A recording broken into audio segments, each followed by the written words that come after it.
मी माझा स्वतःचा अनुभव शेअर करतोय. माझा ॲक्सिडेंट झाला होता. मला तसं पूर्वी काही शुगर वगैरे तसला काही त्रास नव्हता.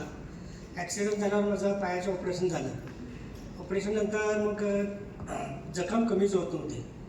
डॉक्टर म्हणाले स्किनचा प्रॉब्लेम आहे तुमचा. स्किनचा प्रॉब्लेम डॉक्टरकडे गेलो तर 2-3 महिने ट्रीटमेंट घेतली त्यांची, पण तरी काय म्हणावं तसा रिझल्ट येत नव्हता आणि जखम काय कमी होत नव्हती. मग मला हे मॅडमचा संपर्क झाला, सुतार मॅडमचा.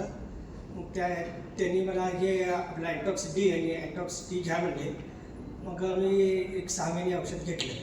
6 महिन्यानंतर मला भरपूर फरक पडला. मला तसा त्रास काही नव्हता, पण जखम वाळायला लागली आणि शुगर पण कमी झाली आणि आता मला खूप फ्रेश वाटते त्या औषधामुळे. आधी किती शुगर होती? आधी शुगर म्हणजे मला जसं शुगर नव्हतीच, म्हणजे पायाचं ऑपरेशन झाल्यानंतर त्यावेळी चेक केली त्यावेळी 200 होती.